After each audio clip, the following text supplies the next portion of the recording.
Olá, sejam bem-vindos a mais um podcast do Fato Jurídico, uma parceria Fato Jurídico com a Rede Smart de Comunicação. Eu sou o Rogério Targini e hoje nós estamos aqui com um grande convidado, amigo nosso, o Dr. Luiz Henrique. Dr. Luiz Henrique vai trazer um tema muito importante, não só para a advocacia, mas também para a sociedade. Falar sobre o Estatuto do Idoso. Dr. Luiz Henrique, seja muito bem-vindo. Obrigado, doutor Targina, obrigado, doutor Alexandre. Quero agradecer, ao podcast Fato Jurídico pela oportunidade, por me receberem de braços abertos. É muito gratificante poder estar perto de amigos e poder colaborar, com informações aí para toda a nossa sociedade aí. Sensacional. E também na mesa nós temos o doutor Alexandre Volpiani. Doutor Alexandre Volpiani, que já é da casa. Seja bem-vindo, Alexandre. Apesar de não estar no estatuto social da empresa, me sinto em casa. Já é CLT aqui na empresa.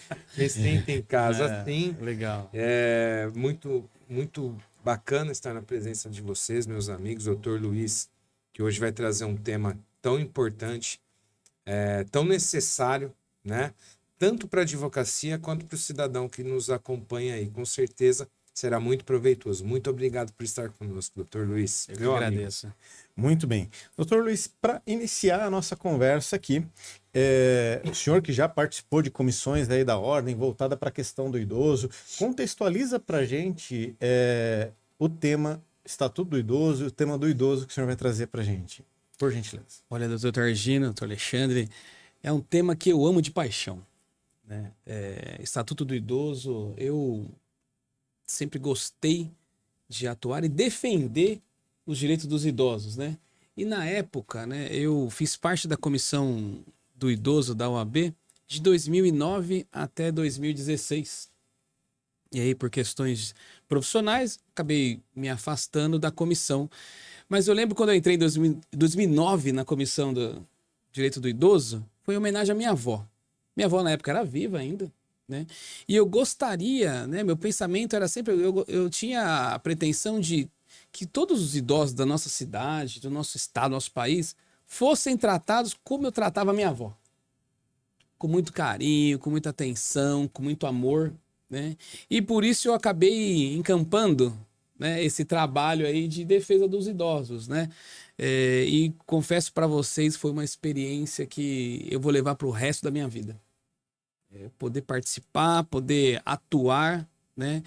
E na época, né, 2009, o Estatuto do Idoso não era tão experiente, né? Era jovem ainda, né? Que o Estatuto do Idoso foi criado em 2003. E esses dias eu tô dando palestras também, né, para alunos, né, do MOVA, da EJA, né, para levar o conhecimento do Estatuto para os próprios idosos. O que acontece? O que nós temos hoje? Os idosos não têm conhecimento dos seus direitos propriamente dito. Uau. Né? Eles sabem o básico do básico, né, e não conseguem ter as informações.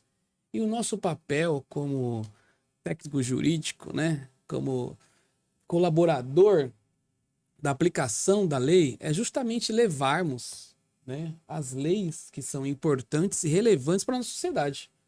Então, a criação do Estatuto do Idoso em 1º de outubro de 2003, né, que deu origem à nossa Lei 10.741, foi um marco para o nosso país, onde que eu costumo relatar que é o seguinte: tirou do artigo 5º da Constituição todos os direitos, né, e deveres do cidadão e criaram uma lei específica, né, em respeito aos idosos. E é o básico que os idosos precisam ter. O meu respeito para idosos vai ser sempre imensurável. Nós estamos aqui, eu, você, doutor Alexandre, porque teve outras pessoas que desbravaram o mundo para nós. E hoje essas pessoas são idosas. Já tiveram nossas idades, né? Sim. Então já foram jovens, já foram experientes, chegaram à melhor idade hoje. Então nós temos a nossa cidade, o nosso país, o nosso mundo por conta dos idosos. E ter a saúde, a educação, a moradia é o básico, né? É o básico que nós precisamos levar para as pessoas. Isso está na nossa Constituição. E aí os idosos devem ser respeitados. Não podem, devem mesmo serem respeitados. E aí eu acredito que com esse trabalho, né, que nós também desenvolvemos na comissão do idoso da OAB, é muito importante essa comissão, porque nós conseguimos levar o atendimento ao público. Fazíamos plantões na delegacia do idoso, né? Foi implantado a Semana do Idoso, que sempre acontece na última semana do mês de setembro, onde é levado diversos atendimentos aos idosos, né? Como informações, palestras, atendimento básico ali, né? de saúde, né? Onde levar. E vocês sabem, doutores, o maior espanto meu é que a maioria da população não tem conhecimento que na nossa cidade de Osasco temos a Delegacia do Idoso. Uma delegacia especializada que cuida exclusivamente dos direitos dos idosos. E sem brincadeira, 95% da população não sabe dessa existência. É o problema do Brasil, né, Wolpiane? A gente vê que em cada segmento, cada área do direito, o que falta, nos podcasts anteriores a gente viu isso também, o que falta é informação para quem é beneficiário desse direito. É um negócio fora do comum. E a necessidade é grande, né? O doutor Luiz citou a delegacia do idoso. O plantão, por exemplo, já não existe mais. O plantão que você fazia enquanto na OAB já não existe mais. A sala hoje está até ocupada por policiais, que, por sua vez, não são suficientes para a demanda. Apesar da desinformação sobre a existência da delegacia. O quórum da Polícia Civil, eu vou bater em praticamente todos os podcasts que eu fizer ou programa de rádio que eu estiver. O quórum da Polícia Civil em Osasco é muito baixo. Os policiais estão fazendo um trabalho heróico com pouquíssimo. Nós temos casas de idosos em Osasco e a polícia tem que se desdobrar para fazer a verificação delas, precisam de mais atenção.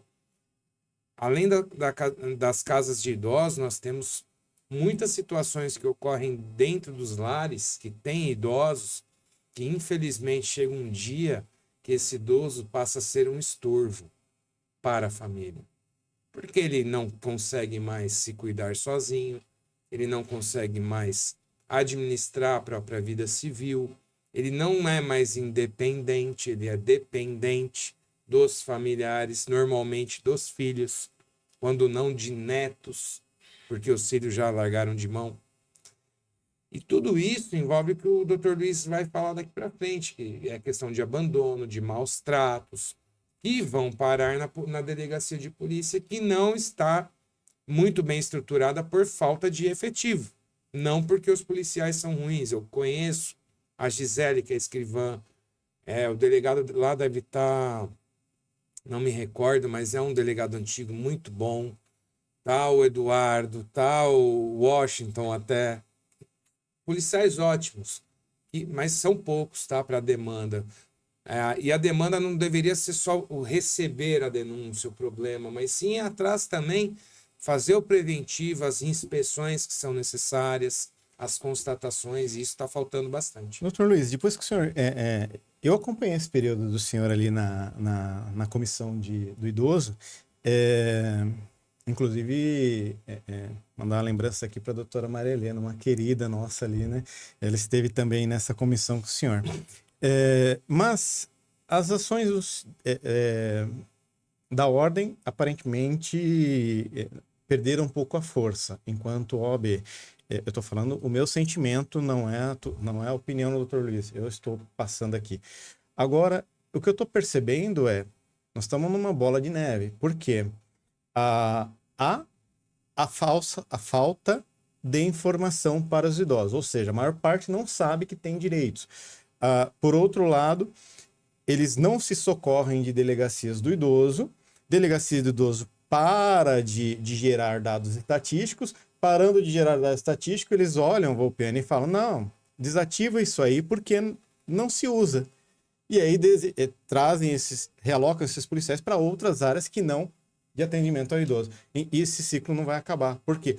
Ele morre na informação, naquilo que o senhor trouxe. Estou errado na análise, não? Delegacia do consumidor acabou por isso. E era Não muito teve importante. falta de informação. importante. É isso aí. E, então, realmente, doutor Targino, tínhamos uma atuação muito forte, né? Então, Eu lembro. realmente, nós tínhamos um grupo que vestia a camisa, não é nem vestia a camisa, tatuavam Vocês fizeram um o grupo direito de do advogados idoso. e de investidores empresários da região. da Né? região. É um grupo muito forte. Então, Parabéns. na época, nós tínhamos um grupo extremamente dedicado, extremamente que ama a causa, né? E nós tínhamos, eu tinha muito prazer e muito orgulho de participar dos plantões da Delegacia do Idoso. Nós tivemos um trabalho árduo dessa integração, né, com a Polícia Civil, mas o fluxo da vida acaba alterando um pouco. Mas eu tive uma grata surpresa agora, né, que a doutora Maria Helena voltou, né, para a Comissão do Idoso. Poxa, que bacana. Ela voltou, junto com a maior parte do time que eu fiz parte. Sensacional. Então tem a doutora Maria Helena, tem o doutor George, né, alguns outros amigos lá, que estão agregando novamente essa informação que o doutor Alexandre disse, que não temos mais a nossa sala na delegacia, está ocupada por policiais, né, para fazerem as suas atividades diárias. Eles estão, né, hoje tentando retomar, né, toda essa função, todo esse trabalho de voltar a ter plantões, né, de advogados na Delegacia do Idoso para justamente agregar a população, agregar a sociedade com relação às informações. E aí eu me recordo que quando, nos meus plantões, de cada 10 idosos que eu trabalhava, 0 fazia boletim de ocorrência. Por quê? Nós, advogados, fazemos também um papel, né, com todo respeito aos profissionais da psicologia, mas nós somos muito ouvintes também. Sim. E, querendo ou não, é um trabalho parecido, né, como os profissionais da psicologia, de ouvintes e instrução. Então, qual que era o maior problema que tinha do idoso que chegava lá nos plantões? Agressão tinha uma parcela, né, de idosos que são agredidos por filhos, por netos, por vizinhos, né? Não são respeitados. Mas o maior índice era de familiares, né, que tomavam conta do rendimento deles.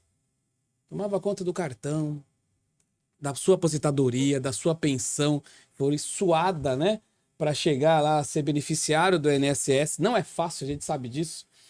E só que eu particularmente, eu sou muito de instruir no detalhe. Então eu passo todas as consequências que gera, né? Sim. A pessoa tem que estar ciente e consciente. Quando chegava no final da consequência, da conclusão do boletim de ocorrência, quando um familiar toma posse Que dos normalmente é rendimentos, filho. né? Que é filho, é neto, é sobrinho, é parente, não adianta. Que toma conta do normalmente cartão, é o que sobrou. é o que sobrou. E aí eles travavam, não faziam o boletim de ocorrência, né? Por conta do laço familiar, por conta do vínculo familiar. E eu acredito que isso acontece, acho que no país todo, né? As pessoas acabarem não buscando, reivindicando o seu direito, Contra um filho, né? por Contra exemplo. um filho, contra um um exemplo neto, de né? subnotificação, né? É isso aí. Eu diria que deveria ter um órgão maior que apure crimes silenciosos. Isso é um crime silencioso. É isso aí. Nós falamos em outro podcast sobre abuso sexual infantil. É um crime silencioso. É o crime que acontece de pai para filho, de filho para pai, de neto para avó. E deveria ter algo de ofício. Não sei se tem como criar um projeto em cima disso. Não, depende da situação. Até que de ofício, sim. Se o policial Constatar, né? que tem uma lesão corporal grave, é um indício muito claro de maus tratos, é oficiado o MP, determina a instauração de inquérito. Como no abuso sexual infantil, é automático também. Aham. Mas no abuso sexual, a gente tem a subnotificação por dependência socioeconômica. No do idoso, a gente tem a subnotificação por dependência afetiva. Afetiva. Não, Afetiva. normalmente, e assim, uma coisa que a gente precisa deixar alertar é que com o passar dos anos, né, além de tomar em conta dos rendimentos do idoso, os familiares contraem N empréstimos Isso aí. na Sim, conta o caso no daquela nome do que idoso. apareceu na televisão lá, que o senhor estava já falecido na cadeira de roda, do tio Paulo, né? Tio Paulo. Tio Paulo. É um caso característico. Típico. E se o tio Paulo estivesse vivo? Ele já vinha sendo provavelmente explorado há muito tempo ali. E assim, o fato de ter alguém cuidando das finanças do idoso, obrigatoriamente não quer dizer que ele vai subtrair as finanças. Sim. É claro que tem eu vejo pelos meus pais. Meu pai tem 74 anos e minha mãe tem 72. Meu pai vai fazer 75. Eles são totalmente avessos à tecnologia e mexer nas coisas bancárias. Quem toma conta? Eu. Mas tudo bonitinho. Pai, você quer quanto? Mãe, você quer quanto? Ó, você tem isso, tem aquilo, vai fazer isso, tudo bem? Eles só direcionam. Eu só vou lá e executo. E tudo bem. Agora, o que não dá é, infelizmente, a família toma conta, deixa faltar as coisas por idosos, que muitos idosos, né, a gente sabe, tem os seus desafios, peculiaridades com saúde. Sim. Aí não compra o remédio. Aí não tem alimentação como deveria ter. Não acompanha a sua ida até o médico. Então não segue aquele tratamento. Só focam, infelizmente, no rendimento que eles têm. E isso é muito ruim. Né? Essa persuasão que a família tem com alguns, né, idosos, né? É claro que não é uma grande maioria, a gente sabe disso, né? Mas infelizmente, e eu percebo que assim, não é aquele idoso que tem uma renda alta de aposentadoria. É aquele idoso que tem até 3 salários mínimos de renda. Normalmente. Normalmente é aquele idoso que tem 1 salário mínimo de renda. É o que não é instruído, né? E que, não é que mais sofre. Que aí passa dificuldade. Olha, E quando o idoso que recebe muito, né? Aí já é tentativa de homicídio. Infelizmente. O O problema, né, se torna mais grave ainda. Mas é assim. E além disso, eu tenho, né, bastante clientes também idosos, né? E tenho casos de clientes idosos que foram ludibriados por colegas advogados. Explica pra gente entender. E assim, casos assim de...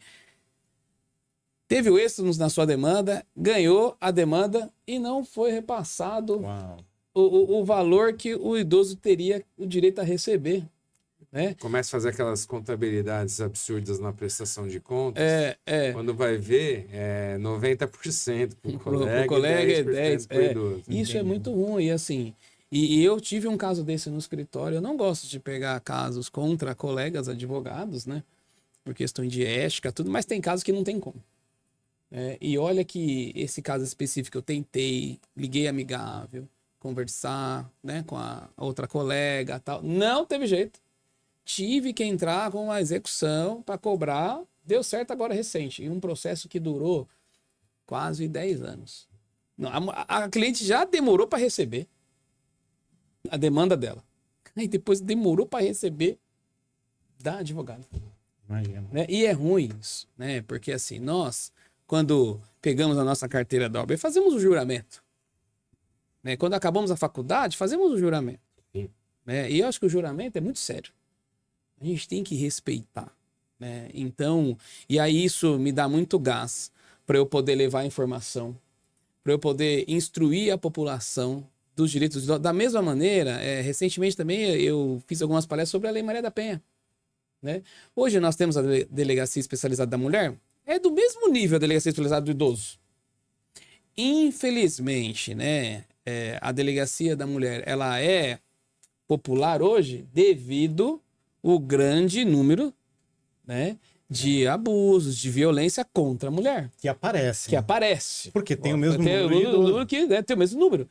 Então, assim, hoje, eu acredito que nós podemos, né, aplicadores do direito, podemos replicar e aumentar essa informação dos direitos dos idosos, principalmente não só a delegacia do idoso, mas todos os direitos que os idosos têm e podem ser aplicados. O senhor tem trabalhado essa bandeira? E levanto essa bandeira. Eu sempre levantei essa bandeira, hoje mais ainda levanto essa bandeira com relação à criação de políticas públicas em prol dos idosos.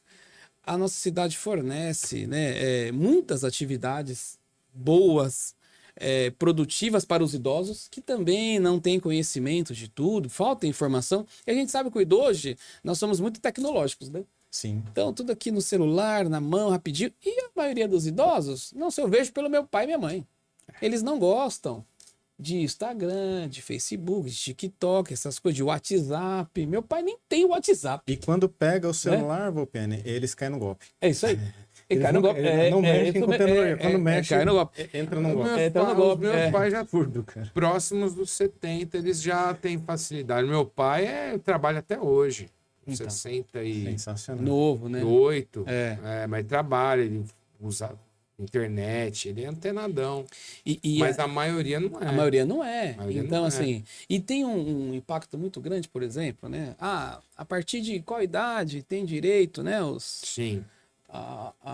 As peculiaridades do estatuto. A partir de 60, legal, a partir de 60. Porém, né, a gente sabe também que tem outros desafios, né, com relação ao direito do idoso a partir dos 60 anos, né? Então, tem lugares que, a partir dos 60 anos, o idoso tem direito a utilizar o transporte público gratuito. Tem lugares que não. Claro, são peculiaridades distintas de cada cidade, tá? Mas a gente tem uma lei macro, né? É. Só que aí... A macro né, é 65, a macro né? Não, a macro é 60. Ah, é? 60. Aí tem a micro, né? As leis micro, que é 65. Achava que fosse o contrário. Não, é Eu conheço 60. muito bem. É 60. Né? Então a lei federal é 60, Tá. onde tem a regulamentação, né, nos estados, municípios, Certo. né, para fazer esse acompanhamento. Mas avançou muito isso. Avançou muito esses direitos, a prioridade, né? Em filas, em órgãos públicos, órgãos privados, desconto em shows, apresentações, em viagens, né? Viagem para outro estado. Hoje também tem aí uma aplicação de programa em viagens aéreas também. É claro, tem um limite, né? As empresas colocam um limite, né? Faltaria aí, doutor Luiz, é que assim, a lei determina que as empresas forneçam gratuitamente. E a gente sabe que existe uma dificuldade, por exemplo, para um idoso conseguir essa gratuidade numa passagem de avião, é condicionado a várias coisas, questão de ônibus de viagem também. Ao invés, né, de ser a empresa que quer subsidiar, isso é da empresa, é um prejuízo que a empresa vai ter, ela tem que como eles subsidiar, tomam, né? Se o poder público ajudasse um pouco, pelo menos com parte, de repente ajudaria mais, né? Também, porque a gente sabe que hoje é difícil para o idoso viajar de ônibus e muito mais ainda de avião, é a informação que a gente tem. É praticamente impossível, dizem. Não sei se é verdade. Mas porque acho que de repente falta o Estado chegar com alguma coisa para a empresa e falar, ó, vocês vão perder só metade, a gente perde a outra, alguma coisa do tipo. Né? Na verdade, doutor Alexandre, acontece, isso chega. Né? Por isso que tem peculiaridades de algumas cidades, os estados que é 60 ou 65. Certo. O subsídio do poder público acontece, é que as empresas, infelizmente, não querem ter prejuízo, como o doutor disse. Né? Eles preferem prorrogar. Isso aconteceu aqui em Osasco. Né? Foi aprovado, foi votado, foi aprovado que... agora eu não me recordo do ano, não sei se foi 2019 ou 2018, uma coisa assim. Acho que foi Então, 18. 19, por aí, foi 18, 19. Foi votado na Câmara dos Vereadores, foi aprovado, sancionado, mas aí, infelizmente, as empresas de ônibus se recorreram de remédio jurídico, né? E conseguiram, né, reverter que na nossa cidade de Osasco os idosos têm direito à gratuidade no transporte público com 65 anos. Tá. Então, o poder público correu atrás, né, para buscar o direito dos idosos com 60 anos. Mas, né, preencheu o requisito de remédio jurídico para as empresas e eles conseguiram, né, revogar a lei e que fosse a partir dos 65 anos. Então, o subsídio existe. Então, com 65 anos, também o poder público chega com subsídio lá também para as empresas, mas para eles não é vantagem, porque o poder público não vai chegar com subsídio de 100%. Sim. Né? Eles têm que arcar, né, com isso. Então, e aí, você sabe que, pasmem, tá? Em uma das palestras que eu venho dando, né, aplicando durante a cidade, eu tive relatos de idosos da falta de respeito dos motoristas com os idosos. Nossa. Tem motorista que não para no ponto de ônibus quando é idoso. Sim, esses relatos. Tem eu já motorista. presenciei, na também já vi isso daí. E Eu tem pensei um que tinha telefone acabado esse no negócio, ônibus, né? eu liguei. E tem que ligar. E a pessoa ok, tá anotado. É isso aí. Mas eu acho que é assim. E aí, o que eu estimulo as pessoas? Tem que chover reclamação. Aquele motorista, ele tem que ser repreendido. Aquele motorista, ele tem que respeitar. A empresa, ela tem que respeitar. Então, aí o idoso tá dentro do ônibus. Aí tem aquele rapaz mais jovem, tá sentado no seu banco e finge estar dormindo. Terrível. Eu presenciava isso na época que eu estudava, que eu ia pra faculdade. Eu falei, mas ainda acontece isso? Aí a idosa me respondeu, ainda acontece, doutor Luiz. Eu falei, não pode acontecer. Sabe o que a senhora tem que fazer? Ô, amigo, esse assento tá reservado para mim. Ou o cobrador tem que fazer, ou o motorista. Mas também eu recebi relatos de motorista que quando identificou que tinha uma pessoa não idosa sentada no banco, ele parou o ônibus, enquanto a pessoa não saiu do lugar, ele não continuou a sua viagem. Eu entendo que tá certíssimo. É igual o comandante do avião, que é o responsável ele tem que colocar ordem dentro do ônibus dele. E seria uma responsabilidade dele e do cobrador. Até porque não é somente um direito do idoso por tudo que ele já respeito, contribuiu, né, na vida com a sociedade. É uma questão de segurança. Sim. O idoso nem sempre ele tá numa condição física bacana com a sua para habilidade, aguentar, ficar segurando o próprio peso do corpo, tal, é uma questão de segurança também. Não é só uma frescurite, né? Nós jamais que marcar um próximo, doutor, e próximo, muito próximo. Claro. Por quê? Eu vou deixar um gancho aqui, um convite para o senhor. Um podcast falando do Estatuto do Idoso, mas trazendo em termos informativos, Volpiani, para a comunidade. Quais os direitos que esse idoso pode ter? A gente faz 30 minutos e elucidativo. Prometo que eu não falo nada, fico só ouvindo, o senhor vai colocar. Imagina. O senhor tem direito a isso, tem direito a isso. Claro, será uma honra e um prazer fazer isso. Vai ser sensacional, concordo? Eu acho. E a gente precisa fazer isso porque mesmo. o que falta é informação. O que falta é informação. Sim. Nós precisamos passar as informações para a população. Eles têm que fazer uma saber. live no Instagram para Uma deixar live, lá uma inteirinha live, é isso aí. Verdade. Podemos fazer uma live Ou também. uma live, um podcast, o senhor trazendo item por item, direito por direito, até porque o senhor é autoridade nesse assunto. E por último, eu queria que o senhor deixasse também, antes de fazer as suas considerações finais, se o senhor vai passar para os idosos esse elixir que o senhor toma, porque eu o conheço há mais de 20 anos, o senhor está sem um cabelo branco. O que está acontecendo aí? Explica pra gente. É Grecin 2000? Como que é? Não, ele não envelhece. Ô, Pena, você tá careca e feio. Eu tô careca e velho. O Luiz é o mesmo. Desde a faculdade. Não envelhece. O que acontece aí? Olha... Você tem que passar. Isso aí, os idosos também têm esse direito de saber isso aí, né? Qual drink com formal que o cara não Olha, o cara é impecável. Legal. Imagina, gostaria que o senhor fizesse suas considerações finais, olhando para aquela câmera, dar suas recomendações, passar a sua mensagem aí, tá? Pode deixar. Primeiramente, quero agradecer a Deus por esta oportunidade de estar aqui com os meus amigos, Dr. Tardino e Dr. Alexandre, de poder contribuir com um pouco do nosso conhecimento. E aqui, nosso papel realmente para a sociedade é passar as informações para que você, morador de Osasco, você, população de Osasco, não só de Osasco, mas do estado de São Paulo e do nosso país, tenham acesso às informações, tenham acesso aos seus direitos e busquem seus direitos. Então, quero agradecer a oportunidade de participar do podcast Fato Jurídico e nos acompanhe nas nossas redes sociais, acompanhe o Fato Jurídico, acompanhe nosso trabalho em nossa rede social, né? Dr. Luiz Henrique Oficial, e lá Eu estou à disposição para sanar as dúvidas, sanar todas, né, as peculiaridades relacionadas ao Estatuto do Idoso, que é muito importante, nosso respeito aos idosos. Nós somos os futuros idosos do nosso país, né? E é isso que nós precisamos, é o quê? É preservar o seu direito e é respeitar. O respeito em primeiro lugar. Muito obrigado, gente.